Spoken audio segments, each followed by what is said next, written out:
अस्सलाम वालेकुम। Property vision TV के साथ मैं हूं अहमद अकील। आपसे गुजारिश है कि हमारा चैनल लाइक कीजिए, सब्सक्राइब कीजिए और बेल आइकन भी दबाइए ताकि हमारी लेटेस्ट वीडियो आप तक मिलती रहे। बहुत सारे लोग हमें पूछते हैं कि हम घर बनाना चाहते हैं और घर बनाना चाहते हैं वो कर्ज़ा ले करके। कुछ लोग तो मेरा पाकिस्तान मेरा घर हाउसिंग स्कीम से कर्ज़े के लिए अप्लाई करते हैं, क्योंकि जिस तरह से ये स्कीम है और जिस तरह से हमारे यहाँ 1.5 करोड़ घरों की शॉर्टेज है, तो 1.5 करोड़ लोगों को शायद घर के लिए कर्ज़ा ना मिले, शायद 50 लाख को भी ना मिले, शायद 25 लाख को भी ना मिले, शायद 1 लाख को मिले। तो इसका मतलब क्या हुआ कि एक बहुत बड़ी ऐसे लोगों की तादाद है कि जो गवर्नमेंट की स्कीम है, इसके अंदर एडवांटेज ये है कि गवर्नमेंट 3 से 4% जो है वो इंटरेस्ट के साथ जो है वो कंट्रीब्यूट करेगी लोनर को, यानी जो कर्ज़ा ले रहा होगा उसको वो गवर्नमेंट सपोर्ट करेगी। तो इसलिए ये कर्ज़ा ज़्यादा अट्रैक्टिव हो जाता है। अदरवाइज़ अगर आप बैंक के पास चले जाएं तो बैंक से अगर कर्ज़ा लें, जो भी उनकी शराइत है, तो उसके ऊपर आपका इंटरेस्ट रेट जो है वो बहुत ज़्यादा हो जाता है। यानी अगर फॉर एग्जांपल 10 से भी ज़्यादा है तो फिर मुश्किल हो जाता है। यानी फिर इस तरह हो जाएगा कि अगर आपने 1 करोड़ रुपए का कर्ज़ा ले लिया तो हर महीने की आपकी किस्त ही इतनी बन जाएगी, यानी 1 लाख रुपए आपकी किस्त बन जाएगी हर साल की, हर महीने की, और साल के 12 लाख रुपए आपको ये देने पड़ेंगे।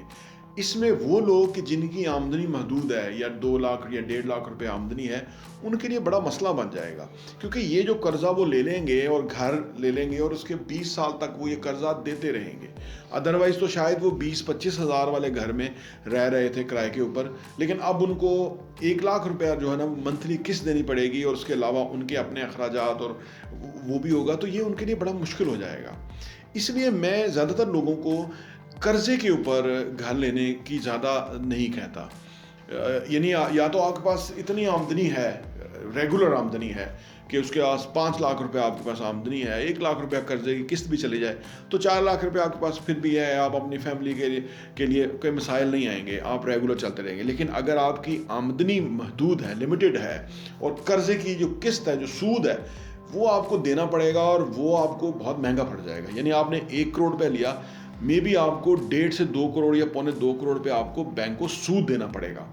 इस सूरत में आप बैंक के लिए कमा रहे होंगे और आपको बड़ा दुख होगा, और वो घर आप समझ रहे होंगे हमें घर मिल गया या हमारा हो गया, वो हम आपका होगा नहीं, वो बैंक का घर होगा, और आप जब तक कि आप पूरा कर्जा विद सूद अदा ना कर दें, आपका घर नहीं बनेगा।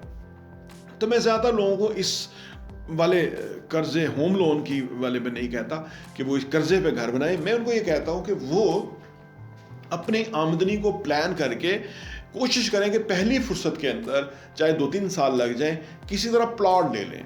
प्लॉट के अंदर वो ख़रीद लें या ऐसी जगह प्लॉट लेते रहें, छोटे छोटे प्लॉट लेते रहें, लेकिन ज़रूर ऐसी जगह पे लें जो डेवलप एरिया हो, जो फाइलों में इन्वेस्टमेंट ना करें। फाइलों में बिल्कुल ना इन्वेस्टमेंट करें, क्योंकि जो फाइलों के अंदर कह रहे हैं कि हमारे पास बहुत ज़मीन है, उनके पास एनओसी नहीं है, डेवलपमेंट नहीं होगी, आपका जो घर का ख्वाब है वो ख्वाब ही रह जाएगा। फाइलों में वो इन्वेस्ट करें कि जिसके पास घर है और उसके पास एक सरप्लस आमदनी है, वो थोड़ा बहुत उसमें रिस्क ले सकता है। लेकिन जिसने घर बनाने के लिए जमा करने हैं पैसे और घर बनाना है, वो बिल्कुल फाइलों में इन्वेस्ट ना करे, बल्कि वो ऐसी जगह इन्वेस्ट करे कि जहां उसका पैसा सिक्योर हो और उसका पैसा थोड़ा बढ़ता भी रहे, ताकि वो बाकी पैसा भी इकट्ठा करे और उसके बाद एक झटके में वो प्लॉट ले ले और दूसरे फेज में जाके वो उसके ऊपर घर की कंस्ट्रक्शन प्लान कर ले। तो इस तरह से उसका घर बन सकता है। कर्जे के ऊपर घर बनाना सिर्फ टेंशन है, आपके घर में प्रॉब्लम हो जाएंगे आप, क्योंकि इतने ह्यूज अमाउंट आप किस्त में दे रहे होंगे और उसके सूद में दे रहे होंगे। ये वही सूरत हाल है जिस तरह हमारा इस वक्त पाकिस्तान चल रहा है कर्ज़ों के ऊपर। हम कर्ज़ों का सूद भी देते हैं और किस्तें भी देते हैं, तो सालाना हमें $12.5 अरब जो है वो देना पड़ रहा है। अगर $12.5 अरब हमने ना देना हो तो गवर्नमेंट ये पैसा गवर्नमेंट लोगों की फलाह वबीद के लिए खर्च कर सकती है, और उससे लोगों को कितना फ़ायदा हो सकता है। तो कभी भी अगर कर्जे पे घर बनाना है तो वो उस सूरत में बनाएं कि जब आपकी आमदनी कर्जे की किस्त से 4-5 गुना हो, तो आपको फील नहीं होगा। अदरवाइज अगर आपकी कर्जे के 1 गुना ज़्यादा आमदनी है, यानी डबल आपकी आमदनी और हाफ आपका कर्जे की सूद के अंदर और उसकी किस्त के अंदर जाएगा तो आप कभी भी घर ना बनाएं, आपके लिए बड़ा दर्द-ए-सर बन जाएगा। और ये जो पीस ऑफ माइंड है, ये अगर आपके पास होगा तो आप कंपोज होके ज़्यादा पैसा कमा सकेंगे, या आप अदर सोर्सेज से पैसा कमा के घर लेने में कामयाब हो जाएंगे, क्योंकि आपके साथ ज़हनी सुकून होगा। और अगर ज़हनी सुकून को आपने कंप्रोमाइज़ कर लिया तो आपका घर भी बनेगा नहीं, क्योंकि घर, कर्जे का घर जो है वो बैंक का होता है। यानी 20% अगर फर्ज करें बैंक को आप देते हैं तो 80% आपने देना है, अदा करना है। तो आपका घर तो ना हुआ, आपका घर तो 20% ही हुआ। तो 80% बहुत बड़ी अमाउंट है जो आपने पे करनी है, यानी आपने 2 गुना, डबल से भी ज़्यादा जो है वो उसके ऊपर सूद अदा करना है। तो ऐसा घर ज़्यादा फिजिबल नहीं होता है। घर का मतलब है पीस ऑफ माइंड। अगर आपका पीस ऑफ माइंड ना हुआ तो उस घर का आपको कोई फ़ायदा नहीं होगा। बहुत बहुत शुक्रिया।